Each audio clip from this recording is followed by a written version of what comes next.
স্ত্রীর করা যৌতুক মামলা ও ১৩ বছরের শিশু ধর্ষণ মামলায় আটক আব্দুল্লাহ আল রাজীব ওরফে সুমন এখন কারাগারে। নির্যাতনের বিষয়ে বর্ণনা দিলেন তার স্ত্রী।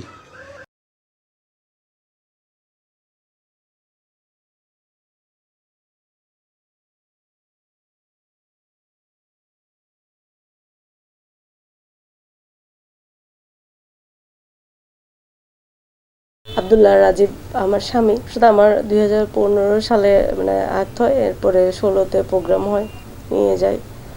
এরপরে আমাদের মধ্যে একটা কন্যা সন্তান হয়। এরপর থেকেই ওর রূপ আমি দেখতে পাই। বিভিন্ন বিভিন্ন মেয়েদের সাথে হোটেলে গিয়ে রাত কাটাতো, বাইরে চলে যেত, বাসায় আসতো না। এগুলো নিয়ে কথা বললে আমাকে মারধর, টর্চার করতো, সবসময় তালাকের হুমকি দিত। তারপরে মান সম্মানের করতো। আর আমরা মা মেয়েকে পথে নামাবে, রাস্তায় নামাবে, এই ধরনের করতো। তো বাচ্চার দিকে তাকায় আমি সহ্য করতাম সব কিছু। এরপরে পরে যখন আরও দিন দিন ওর অত্যাচার বাড়তে থাকে, পরে সবসময় বলতো যে ভাইয়া ভাইয়া ভাইয়াকে বলতাম। ও তো একটা কম্পিউটারের পার্টসের বিজনেস ছিল ছোট। তো করোনার সময় যখন ওটা হয়ে গেছে, বিজনেস কমে গেছে, এরপরে শুধু বলতো যে বাপের বাড়ি থেকে টাকা এনে দে, তোর ভাইকে বল আমাকে কোনো একটা বিজনেসে দিতে, 50 লাখ টাকা এনে দে, নাহলে তোকে তালাক দিয়ে দিব বা তোদেরকে মেরে ফেলবো।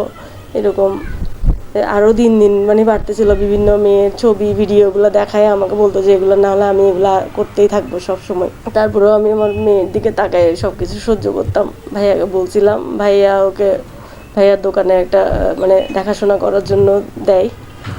এরপরও ও শান্ত হয় নাই। আমি চাকরি করতাম, চাকরির টাকা জমায় ওকে লন্ডনেও নিয়ে গেছিলাম। এরপরও ও শান্ত হয় নাই। সবসময় শুধু বলতো যে দোকানটা আমার নামে লিখে দিতে বল, না হলে আমাকে 50 লাখ টাকা নিয়ে আসবি। মেরে ধরে ঘর থেকে বের করে দিত প্রায় সময়। আমি এখানে চলে আসতাম, এসে আবার আমার মেয়ের দিকে তাকায় আমি যাইতাম। এক পর্যায়ে এরকম করতে করতে ও এতটা হিংস্র হয়ে উঠছে যে আমার বাসায় একটা ছোট একটা আমার পালক মেয়ের মতো একটা মেয়ে ছিল, 12-13 বছর বয়স। ওর মা দিয়ে গেছে আমাকে, বাপ মারা যাওয়ার পরে। ওর মা বিয়ে করে উন্নত চলে গেছে। মেয়েটাকে আমার মেয়ের সাথে খেলতো।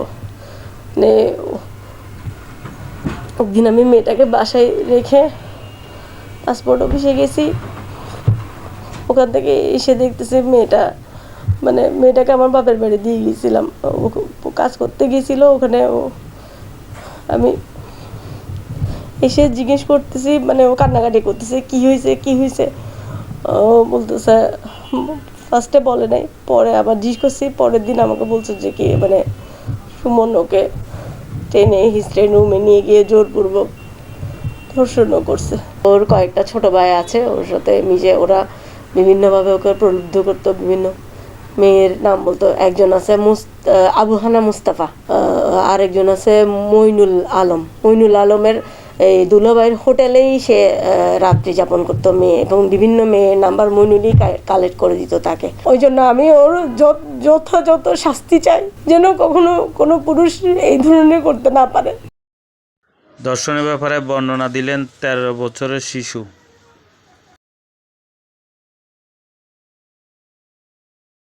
বুয়া আসলে আমি বুয়ার সাথে কাজ করতে যাই। তখন আমাদের কাজ হয়ে গেলে আমরা চলে আসতেছিলাম। তখন সুমন ভাই বলছে, তুমি থাকো, আপা চলে যাক, লবণ মরিচ আর গরম পানি দিয়ে যাও। তারপরে আপা চলে আসে, আমি রান্নাঘরে গেছি লবণ মরিচ আর গরম পানি দেওয়ার জন্য। তখন সুমন ভাই আমাকে জোর করে টেনে সুমন ভাইয়ের রুমে নিয়ে যায়। পর আমার কাপড় খুলে ফেলে, সুমন ভাইয়ের কাপড়ও খুলে ফেলে। তারপর আমাকে বিছনায় শুয়ে দিছে। তারপর আমাকে অনেক ব্যথা দিছে, আমি অনেক ব্যথা পাইছি। কিছুক্ষণ পর নেমে গিয়ে আমি কান্না করছি, আমার মুখ চেপে ধরছে সুমন ভাইয়া। তারপর কিছুক্ষণ পর নেমে গিয়ে বলছে কাপড় পরে নান করে চলে আসতে। কাউকে কিছু বললে আমি নিজেই মার খাবো, সুমন ভাইকে কেউ কিছু করতে পারবে না।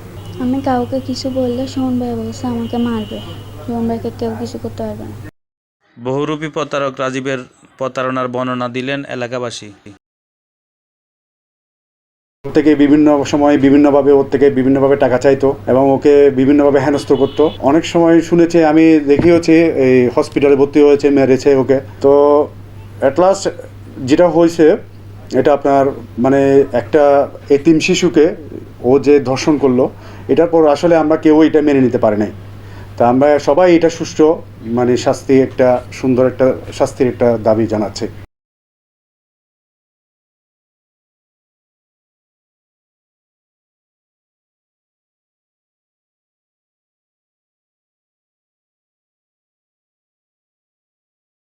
আচ্ছা, আব্দুল্লাহ রাজীব ছিল 2018 সনের যে যৌতুকমূলক আইন আছে, ও আইনে বললো সে অরেঞ্জভুক্ত আসামি। তো আমাদের যে নিয়মিত পুলিশি কার্যক্রম, সেই কার্যক্রমের অংশ হিসেবে আমরা আসলে অরেঞ্জভুক্ত আসামি চেষ্টা করেছি।